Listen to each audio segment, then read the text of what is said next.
Esse projeto tem apoio da Lei Aldir Blanc e da Prefeitura Municipal de Viamão.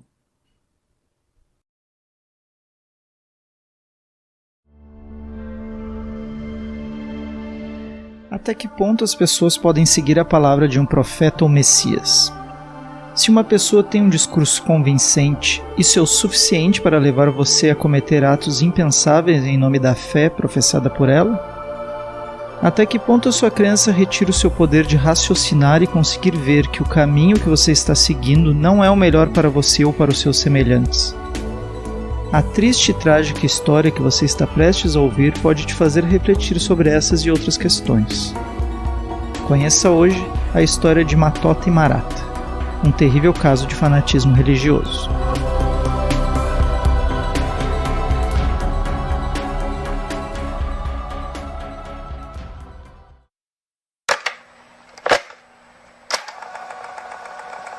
Olá, meu nome é Guilherme Galvão e esse é mais um episódio do Funil de Histórias.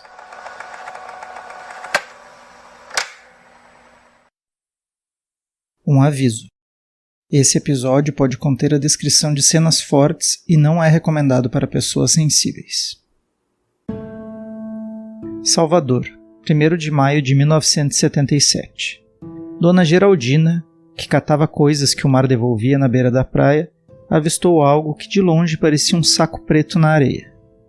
Era um saco relativamente grande, então ela se aproximou para tentar descobrir o que era. Para sua terrível surpresa, não era um saco, mas sim um cadáver. E não era um cadáver qualquer, era uma criança. Ao levantar a cabeça e olhar ao redor, ela percebe algo mais sinistro. Haviam mais 4 daqueles volumes que de longe não poderiam ser identificados, dispostos entre a praia de Estela Maris e Ipitanga. Logo, outras pessoas foram se aproximando e vendo aquela cena dantesca. Pensaram se tratar de um afogamento devido ao afundamento de algum barco, pois o mau tempo assolava a região. Mais tarde, naquele mesmo dia, outros 2 corpos também seriam encontrados em regiões próximas, um jovem de 20 anos e outro de 15, o que reforçava a teoria de um naufrágio de uma pequena embarcação. Salvador, 2 de maio de 1977. O jornal À Tarde anuncia em suas páginas, abre aspas, mistério na morte de 5 crianças na praia de Ipitanga. 5 irmãos com idade variando de 7 meses a 8 anos, sendo 2 meninos e 3 meninas, morreram afogados e os corpos apareceram na praia de Ipitanga. Os policiais da 9ª Delegacia admitem a hipótese de um crime. Os corpos foram encontrados a 1 quilômetro de distância um do outro. A autópsia no Nina Rodrigues revelou a presença de muita areia e água no estômago das crianças, não sendo constatado qualquer sinal de violência. Os legistas afirmaram que todas elas gozavam de boa saúde. Fecha aspas. Um pescador chamado Arlindo encontrou mais um corpo de uma menina no dia posterior, e viu mais 2 corpos afundando entre as ondas, que depois foram aparecer na praia. Na delegacia, os policiais esperavam o aparecimento dos corpos dos adultos que poderiam ser os pais, que deveriam estar na embarcação que afundou, ou que algum parente viesse procurar as crianças desaparecidas ou reconhecer os corpos. Mas como nada disso aconteceu, começou-se a suspeitar de assassinato e envolvimento dos pais. O delegado encarregado do caso disse então ao jornal, abre aspas, não podemos afirmar se as crianças foram tomar banho e morreram, o que eu acho mais difícil, ou se foram jogadas dentro d'água, o que penso ser mais provável, porque até o momento os pais não apareceram para reclamar os corpos. Ou talvez os pais morreram afogados e os corpos ainda não boiaram. É difícil qualquer prognóstico com respeito a esse caso, mas esses meninos não nasceram sem pais, e por isso vamos descobri-los. Fecha aspas. No mesmo dia 2 de maio aparece então a primeira pista. Um homem se apresentou na delegacia ao delegado Medrado como Valdomiro Brandão, mas que o pessoal o conhecia como Vavá. Era dono de uma fazenda no povoado de Barra, município de Mundo Novo, distante cerca de 300 quilômetros de Salvador, e contou uma história que parecia absurda. Um grupo de empregados seus abandonou o trabalho na fazenda há cerca de 2 meses para seguir um casal de pastores que se dizia enviado por Deus. Eram mais de 20 pessoas, sem contar as crianças, que teriam se mudado do povoado de Barra para viver em Salvador. As terras ficaram abandonadas, os animais sem qualquer cuidado, até que um desses empregados, um garoto de 17 anos, fugiu do grupo e pediu para voltar ao trabalho. O rapaz contou que o grupo estava vivendo em uma tenda no meio de um areal, um monte muito branco que ficava próximo ao mar. O garoto falava também de umas abelhas muito barulhentas que passavam a todo instante por cima da tenda. Não demorou muito para que o delegado descobrisse que as tais abelhas eram os aviões que decolavam do aeroporto de Salvador.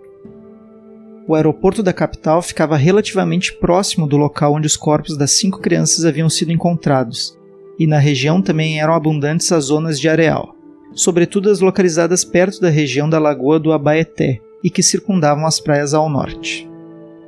Mas até aqui nenhuma revelação. Foi então que o fazendeiro relatou algo que intrigou o delegado.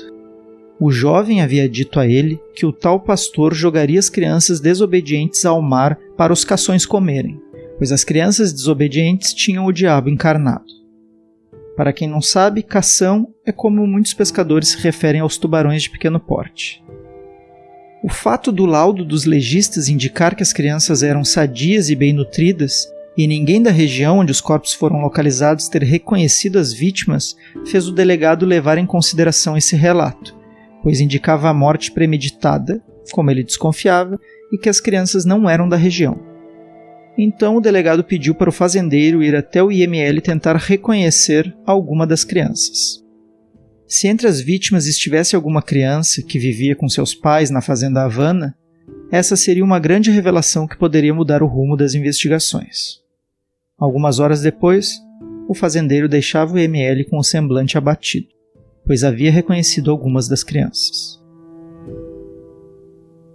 Mas vamos tentar entender melhor essa história contada pelo fazendeiro Valdomiro Brandão, o Vavá. Resumindo, de um dia para o outro, todos os trabalhadores da fazenda Havana sumiram. Eram aproximadamente 20 funcionários. Todos abandonaram o serviço para seguir um casal de pastores chamados por eles de Matota e Marata. Após cerca de um mês, José Alves, um jovem de 17 anos, voltou arrependido para a fazenda. Em seu relato, José Alves dizia que haviam sido levados para um lugar que o pastor chamava de Monte das Oliveiras, uma região com muita areia próxima ao mar. Uma grande lona foi montada e todos viviam ali embaixo comendo a pouca comida que conseguiam e orando. José Alves dizia que Matota e Marata muitas vezes se afastavam do grupo e ficavam sussurrando palavras estranhas, e depois diziam que estavam conversando com Deus. Em uma dessas conversas, Matota disse que Deus teria ordenado que as crianças possuídas pelo demônio fossem jogadas para os cações. Que o mau comportamento era porque Satanás já havia se instalado no corpo delas, e que por isso não tinham salvação. Se não fossem sacrificadas, logo Deus abriria o chão e a terra tragaria todos juntos para dentro. Com essas informações em mãos, a polícia se dirigiu ao local que suspeitava ser onde estavam essas pessoas. Chegando lá, se depararam com uma cena no mínimo intrigante. Sob aquela lona plástica, estavam vivendo por volta de 20 pessoas que pareciam estar envolvidas por uma espécie de torpor.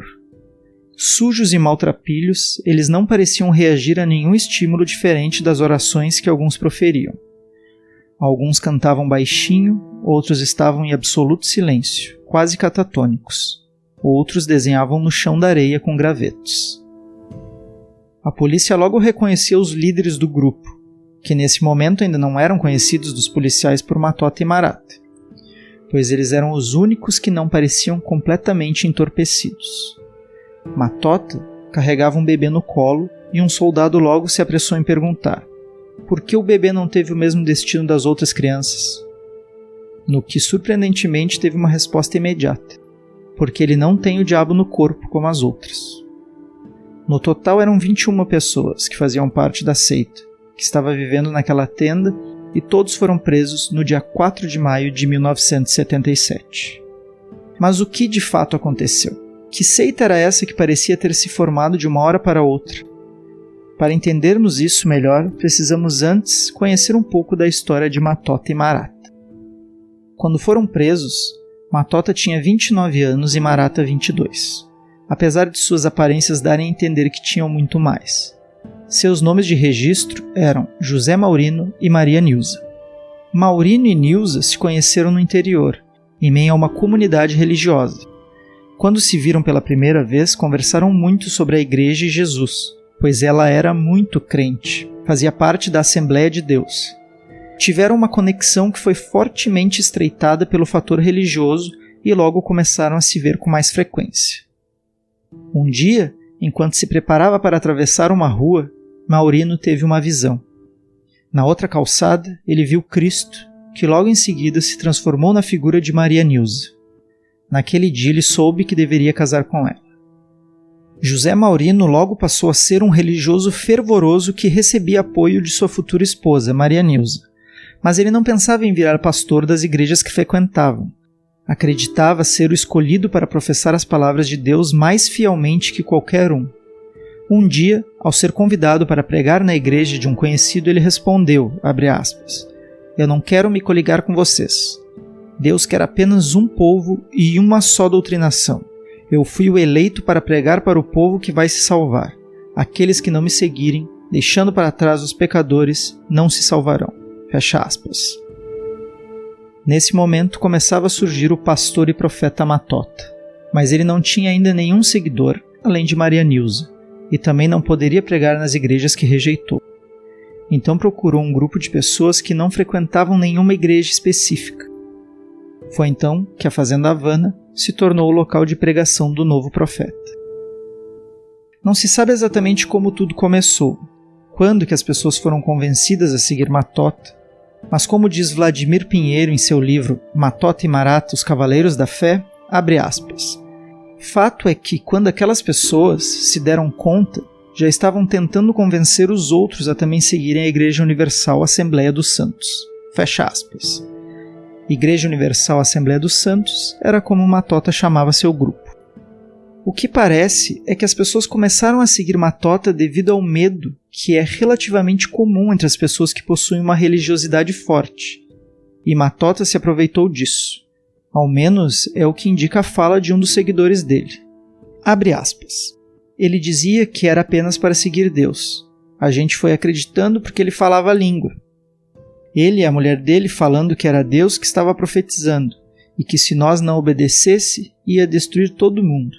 Aí a gente ficava com medo, achando que era uma certeza, todo mundo iludido mesmo. Fecha aspas. E se você está se perguntando quando e por que eles passaram a se chamar Matota e Marata, eu só posso dizer que ninguém sabe ao certo, e ninguém que os seguia teve coragem de perguntar. Até mesmo o filho que tiveram recebeu um nome inusitado. O chamaram de Morotó. A respeito do filho também existe uma estranha história por trás. Antes de Morotó nascer, Matota afirma que Jesus havia dito a ele que nasceria um filho homem, e quando viu que uma menina havia nascido, ficou decepcionado. Então Jesus voltou a se comunicar com Matota para lhe dizer que seu filho tinha nascido parecendo mulher por ter sido castrado ainda na barriga de Marata, para ele ficar mais puro, mas que na verdade ele era homem. Assim Matota passou a vestir e tratar a filha como um menino, e obrigou a todos que fizessem o mesmo. Se alguém se atrevesse a dizer que Morotó era uma menina, um surto de raiva tomava conta de Matota, e por esse motivo ninguém ousava o contrariar. Mas fora sua filha, ou filho, o que diziam é que Matota não gostava muito de crianças, que o choro delas o incomodava e que as maiorzinhas, que naturalmente são mais agitadas, eram duramente castigadas por ele e pela mulher Marata. Quando batiam nas crianças e elas choravam ou gritavam, eles mandavam elas se calarem, pois estavam chamando Satanás. E que aqueles castigos eram uma forma de tirar o pecado delas, pois não poderiam viver com Satanás e o pecado no corpo. Foi essa aversão a crianças, encarnada em uma crença, que possivelmente motivou o fatídico acontecimento que culminou com a morte das crianças encontradas na praia. Na noite anterior aos crimes, Matota começou a falar em línguas, sendo tudo traduzido simultaneamente por sua esposa Marata, e disse ter recebido ordem de Deus para sacrificar as crianças que viviam com eles. Quando Marata deu seu depoimento à polícia, disse que a ordem já havia sido dada há muito tempo, ainda na Fazenda Havana, e que os pais haviam concordado com tudo. Na noite anterior, Deus somente avisou que havia chegado a hora de punir as crianças rebeldes, que não estavam com Deus, mas sim com o diabo. Eram quase 22 horas quando Marata entrou no mar até a água chegar à altura da cintura, carregando uma criança no colo.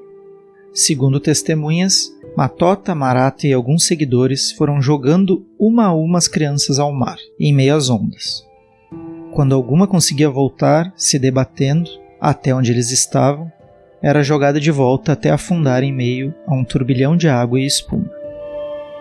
O inquérito policial foi concluído no dia 24 de maio, menos de um mês após a descoberta dos corpos. Matota e Marata foram submetidos a exames de sanidade mental na colônia penal Lafayette Coutinho. Matota foi diagnosticada com traços catatônicos e sinais de uma personalidade desestruturada. E Marata foi descrita como detentora de uma expressão apática, passiva, apresentando desordem de humor depressiva, tendendo à despersonalização dos afetos. Os dois foram encaminhados à casa de detenção no dia 22 de agosto de 1977, com um mandado de prisão preventiva, que também ordenava a captura imediata de outros 5 participantes. O psiquiatra Hamilton Meira, mais de 20 anos depois, resumiu o entendimento que tiveram os médicos sobre o caso Matota e Marata à época. Abre aspas. Não era loucura, era uma crença. Não existia a perda da realidade, no sentido psiquiátrico do fenômeno da alteração de personalidade, um quadro que tivesse conduzido aquelas pessoas àquele discurso. Era uma coisa mais voltada para as circunstâncias da religião, da crença religiosa. O que você vê em Matota, você vê aí em outras personalidades religiosas. Fecha aspas. O julgamento do casal Matota e Marata não foi realizado. Após uma série de novos depoimentos, foram considerados portadores de doenças mentais e não poderiam ser julgados responsáveis pelos próprios atos. Em 15 de fevereiro de 1982, foram aplicadas ao casal as chamadas medidas de segurança, e ambos foram enviados ao manicômio judiciário. A explicação para esse tipo de fenômeno pode variar bastante, mas aqui eu quero explicitar um dos principais aspectos que costumam circundar o surgimento de pessoas como Matota e a Igreja Universal Assembleia dos Santos, citando um trecho do livro de Vladimir Pinheiro, chamado Matota e Marata, Os Cavaleiros da Fé. Abre aspas. Em História do Fanatismo Religioso no Ceará, de 1959, o sociólogo e jornalista Abelardo Montenegro enumera algumas das causas que provocariam a proliferação desses tipos na região. Segundo ele, a religiosidade, forte traço cultural das pequenas vilas, as procissões, as mulheres rezadeiras, os profetas de chuva, pessoas que ganham admiração e reconhecimento da sociedade por preverem as épocas de chuva no sertão, as superstições e os milagres são marcas que fazem brotar beatos, penitentes e fanáticos. Exemplo maior dessa conjunção pode ser observado no surgimento do líder carismático Antônio Conselheiro e na formação da cidade de Canudos. Fecha aspas. Por isso, tome cuidado com falsos messias e discursos fora da razoabilidade para não ser levado a cometer atos que normalmente, sem a influência de discursos religiosos ou ideológicos, você não faria.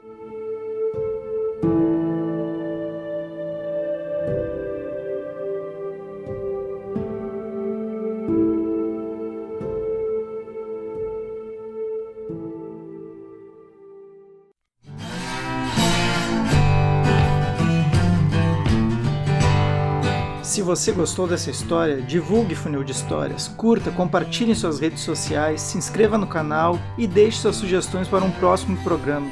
Quem sabe sua história não aparece aqui. Abraço e até a próxima. Tchau.